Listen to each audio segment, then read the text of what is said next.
Hello guys, welcome back to আমার channel. আশা করি তোমরা সবাই ভালো আছো। আমি তো খুবই ভালো আছি। তো গাইস ভাবছো এত সকাল সকাল আমি রেডি হয়ে কোথায় যাবো। তো গাইস এত সকাল সকাল রেডি হয়ে আমি আমার পিসির বাড়িতে যাবো। তো চলো গাইস, আমি আমার পিসির বাড়িতে যাচ্ছি। ভিডিওটা দেখতে থাকো। আর এই দুদিন ভিডিও দেওয়া হয়নি কারণ আমার ফোনটা খারাপ হয়ে গিয়েছিল, দুঃখের বিষয়। তো এখন ফোনটা ঠিক হয়ে গিয়েছে, এবার কন্টিনিউ ব্লগ ভিডিও দেবো। তো গাইস তোমরা ভিডিওটা দেখতে থাকো, আশা করি তোমাদের খুব ভালো লাগবে। তো গাইস আমি রেডি হয়ে নেই, তারপর তোমাদের সাথে কথা হচ্ছে। তো গাইস আমি কিন্তু পুরোপুরি রেডি। আর এখন আমার একটা বোন আছে, দুটো ভাই আসবে। তো চলো গাইস, তারা রেডি হলে যাবার ওই যে একটা সাক্ষী নিয়ে চলে আসছে। এই যে আমার বোনটা রেডি, আর দুটো নোবরা আছে আমার ভাই, ওদেরকে নিয়ে যাচ্ছে। ওরা যে কী করবে তার নেই ঠিক। তো দেখি তারা কী করছে। চলো গাইস এবার আমরা পিসের বাড়িতে যাবো।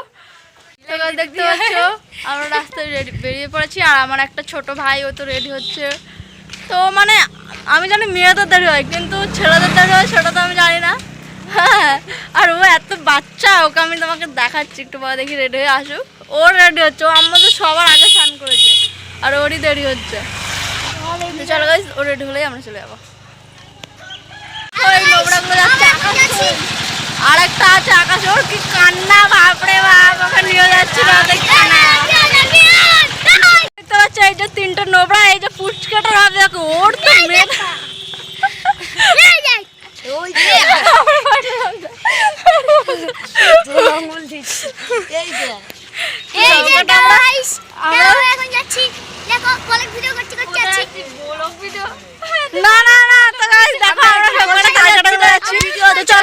নদী পাড়াতে হবে। চলো নদীটা পার হয়ে তোমার সাথে কথা হচ্ছে। তো গাইস আমরা এখন নৌকা পাড়াবো, নদী পাড়াবো। ও এত ছোট, মানে ওকে ক্যামেরাতে দেখাচ্ছে, মানে লাফিয়ে লাফিয়ে দেখছে।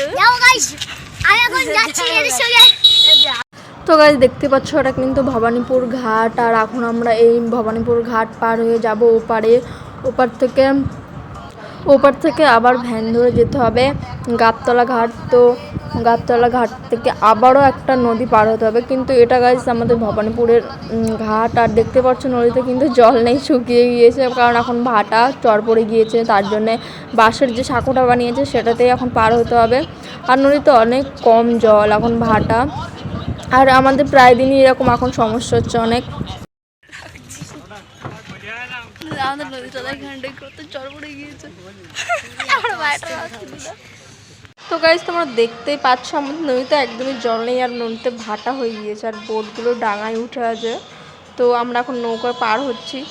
তো গাইস আমরা নৌকা পার হয়ে ভ্যানে উঠে গিয়েছি। আর ভ্যানে তো প্রচুর আওয়াজ হচ্ছিল, আর ভ্যানে যা লাফাচ্ছে কি বলবো গাইস। আর আমি আর বোন শুধু বসে বসে হাসছে, আর পিছনে আমাদের বাদরগুলো বসে আছে। আর কি বলবো, ওরা যা জ্বালাচ্ছে, ওদেরকে বলছিলাম নিয়ে আসবে না, কিন্তু আমরা আস্তে আস্তে ওরা যা কান্না শুরু করে দিয়েছে সেটা তোমাদেরকে কি বলবো আর কিছু। তো গাইস দেখো আমার পিসির বাড়ি যেতে গিয়ে আমার নাজেহাল হয়ে যাচ্ছে। তো গাইস এখন তো আমরা ভ্যানে করে আসলাম, এসে নিয়ে এবার আমরা আবার একটা নৌকা পার হবো। এই দেখো কি আবার একটা নদী, তখন তো একটা নদী পার হলাম, আবার এখানে আবার একটা নদী পার হতে হবে। আর এদিকে দেখতেই পাচ্ছ কত সুন্দর লাগছে, এদিকে কিন্তু রোদ্র আমি তাকাতে পারছি না, তাও ভিডিও করছি। এদিকে দেখো কত সুন্দর, এটা কিন্তু শ্মশান। তো এই পাশে ঘাট, আর এখানে আমাদের এখন কাঁধে নামতে হবে। এই নদীটা দিয়ে যেতে গেলে আমাদের এখন কাঁধে নামতে হবে। এখন ভাটা জল কমে গিয়েছে, কাঁধে নামতে হবে, এখন কাঁধে নেমে যেতে হবে ওপারে। তো দেখতেই পাচ্ছ গাইস, আর ওপারে ওই যে ওপারে নৌকা দাঁড়িয়ে আছে, এখন ওই নৌকাটা আসলে আমরা যাবো পিসুদের বাড়িতে। আর এখন সবাই কাঁধে নামতে হবে, কি অবস্থা, কাঁধে এখন যেতে হবে। তো চলো গাইস ওপারে গিয়ে কথা হচ্ছে। আমার ছোট ভাইটা আমার কাকা ছেলেটা শুধু বকে বকে মাথা খারাপ করে দেয়, একটুখানি ছেলে। আমি না তো গাইস দেখো নদীটা কত বড়, আর এই নদীতেও জল নেই। তো গাইস কি বলবো, নদীগুলোর এখন এতই সমস্যা। আর এটা তো মনে হচ্ছে শ্মশান, আর শ্মশানের এখানে ঘাট, কোনো ঘাটই নেই। তো এইভাবে আমাদের পার হতে হবে গাইস। ভাই আমাদের কি অবস্থা, আবার নৌকা বানাচ্ছে, আবার পিছু দিকে। হ্যালো গাইস, আমরা এখন ভিডিও করছি, পুরো ভিডিও আর যাচ্ছে নদী পার হচ্ছে। গাইস আমি ছোট মানুষ,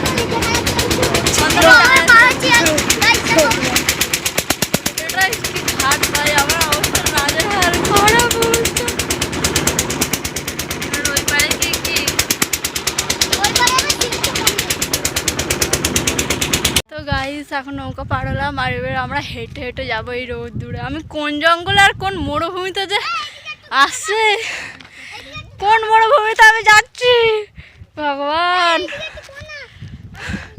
তো এখন আসবে আমার বোনের বয়ফ্রেন্ড, প্রেম করে আমার বোন দেখাতে আসবে না, মানে বোন গেঞ্জি না কি নিয়ে এসো তার জন্য, তো সেটা দেবে আর ওর বাড়ি ওখানে, তো সেটা দিয়ে রাখ। এবার আমরা পিসের বাড়ি চলে যাবো। দাঁড় করে রেখে রেখে ওর বর্ণাকে আসলো না, এখন আমাদের বাড়ি চল তখন দাঁড় করে রেখেছে। মানে রোদ্দুর এমনি তো ভালো লাগছে না, তার মধ্যে এরকম দাঁড়িয়ে থেকে থেকে অসহ্য লাগছে। আর এই রোদ্দুর এখনো কত রাস্তা হেঁটে হেঁটে যেতে হবে এখন। আর আমার পিসেটা কাছে কোন মরুভূমিতে বিয়ে দিয়েছে, আগে জানলে তো আমি বিয়ে দিতাম না, আমি তো তখন হইনি, আমি জানবো বা কী করে। আমার পিসের বাড়ি এমন জায়গায় ভগবান, এই জায়গাতে কেউ আসে মানে হাসামার থেকে আসলে আবার অতটা মানে এরকম হতো না, হাসামার দিয়ে আসলে, কিন্তু হাসামার দিয়ে অনেকটা ঘুর হয়ে যাবে, আমাদের এদিক থেকে শর্টকাট, তো আমরা এদিক থেকে আসলাম, কিন্তু যা অবস্থা এই নদীঘাটের অবস্থা আর আসতে ইচ্ছে করছে না। তো চলো গাইস, এখন খুব রোদ্দুর আর কথা বলতে পারছি না, তো চলো গাইস পিসের বাড়িতে গিয়ে আবার কথা হচ্ছে। আমরা হেঁটে হেঁটে এতটা রাস্তা আসলাম আর এদিক থেকে কোনো গাড়ি পাওয়া যায় না যে গাড়িতে যাব।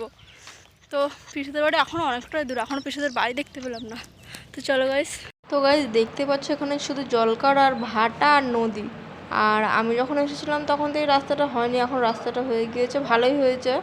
তো এখন তো পিসের বাড়িতে আমরা চলে এসেছি দেখতে পাচ্ছ গাইজ। আর এখন যা গরম, এখানে এসে একটু মনে হচ্ছে শান্তি। আর এই যে আমার ভাইটা তো আমার পিছনে সবসময় লেগেই আছে, আর এই যে আমার দাদার ঘর এটা, আর ওখানে বোনও বসে আছে, দাদা শুয়ে আছে, দাদা গেম খেলছে। যাই হোক, তো চলো গাইস আমরা এসেছি, এবার জামা কাপড় ছেড়ে তারপরে তোমাদের সাথে কথা হচ্ছে। আর দাদা তো আমাদের জিজ্ঞেস করছে যে কেমন গরম লাগলো, আমি বললাম বাপরে তোদের বাড়িতে আসতে গিয়ে যা নাচের হাল হয়ে গিয়েছে, তো কি আর বলবো, হাসিও লাগে এদিকে দুঃখও লাগে। তো চলো গাইস জামা কাপড় চেঞ্জ করে তোমার সাথে কথা হচ্ছে। তো গাইস পিসের বাড়িতে আসলাম, এসে জামা কাপড় চেঞ্জ করলাম, এখন তো একটু ভালো লাগছে। আর আমাদের এখানের থেকে অনেকটাই কম এখানে গরম, মানে পিসেদের ঘরে। আর এমনিতেও বিকালের দিকে প্রচুর হাওয়া দেয়, কারণ এখানে গরম কম থাকার কারণ আছে, কারণ এখানে মানে অনেক দিকে চারিদিকে শুধু জলকার আর জলকার, মানে নদী না হলে পুকুর না হলে জলকার, যেগুলোতে মাছ চাষ করে তার জন্যে। আর এখানে একটু হাওয়াও আছে, কিন্তু আমাদের দিকেও প্রচুর গরম। আর আমাদের যেহেতু ভাটার পাশে বাড়ি তার জন্য তো আরও বেশি গরম। আর পিঠেদের তো চারিদিকে শুধু জল আর হাওয়া, কত দিকে শুধু জল। আর পিছনে রাস্তার মানে পাশে বাড়ি, কিন্তু এদিক ওদিক অনেক জল। আমরা বিকালবেলার দিকে সেটা দেখে ঘুরে ঘুরে দেখিয়ে দেবো, কিন্তু এখন রৌদ্রের জন্য দেখাতে পারছি না, প্রচুর গরম। আর এখন বাইরে প্রচুর রৌদ্র, কিন্তু এখন ঘরে কত সুন্দর ঠান্ডা শান্তি লাগছে। আমরা এখানে মানে ড্রেসটাকে চেঞ্জ করে নিয়ে খাওয়া দাওয়া করে নিয়ে বিকেলবেলার দিকে এখন ঘুরতে যাবো, এখন একটু ঘুমাবো। চলো ঘুম থেকে উঠে তোমার সাথে কথা হচ্ছে। নদীর ধার থেকে আসলাম, আমার বাড়ি নদীর ধারে ঘুরতে যাবে। বাগান এখানে কোথাও নেই, শুধু নদী আর জলকার, নদী আর জলকার। এখানে কিন্তু গাছপালা কম, কিন্তু এখানে হাওয়া আছে অনেক সুন্দর। নদী আছে একটু দূরে, নদী একটু হেঁটে যাবে, কিন্তু সাইডে যেসব মানে জলকারগুলো আছে যেগুলোতে মাছ চাষ করে, সেগুলোর জন্য তারা কত সুন্দর ঠান্ডা ঠান্ডা হাওয়া। চলো গাইস তোমার সাথে পরে কথা হচ্ছে। তো গাইস দেখতে পাচ্ছ আমি এখন আমার দাদাদের ছাদের উপরে উঠেছি, আর দেখো চারিদিকে ঘের জলকার কত কি, মানে দেখো সব, মানে এইদিকে দেখো, এখানে ঠান্ডা লাগবে না, কত সুন্দর হাওয়া। কিন্তু এখন রোদ তো যায়নি, তাও একটু গরম লাগছে, নাহলে একটু পরেই কত সুন্দর সন্ধ্যের দিকে কত সুন্দর ঠান্ডা লাগবে। আর এই জায়গাটা কিন্তু আমার খুবই সুন্দর, মানে পছন্দ হয়েছে, কত সুন্দর ছাদের উপরে উঠলেই মানে চারিদিকে শুধু জল আর জল, আর মাঝখানে আমি। আর সন্ধ্যের দিকে প্রচুর কিন্তু হাওয়া দেবে, ঠান্ডা ঠান্ডাও লাগবে। তো গাছ কত সুন্দর, আমার তো কত সুন্দর লাগছে এখানে। আর যদি হাওয়া দিতে আরও ভালো লাগছে, তো হাওয়াটা এখন দেবো না, একটু সন্ধ্যা হবে, আর রোদটা গেলেই হাওয়া লাগবে, নাহলে এত গরম হাওয়া লাগবে না। তো গাছ ভিডিওটা এই পর্যন্তই, আর দেখা হচ্ছে আবার পরের ভিডিওতে। ভিডিওটা ভালো লাগলে একটা লাইক কমেন্ট শেয়ার অবশ্যই করবে, আর চ্যানেলটাকে সাবস্ক্রাইবার করবে। তো চলো গাইস, তো এই গরমে আর কি বলবো, সারাদিন যা মানে আমি আসার সময় যে আমার কষ্ট হচ্ছে, কিন্তু এখানে এসে আর কিছু মনে হচ্ছে না, বেশ ভালোই, জায়গাটা তো খুবই সুন্দর। আর মানে কি বলবো, এগুলো দেখে নেই আমার ভালো লাগছে, কত সুন্দর রাস্তাটা, কত সুন্দর, তারপরে এদিকে জল, মানে অনেকটাই খুবই সুন্দর। তো চলো গাইস, টাটা।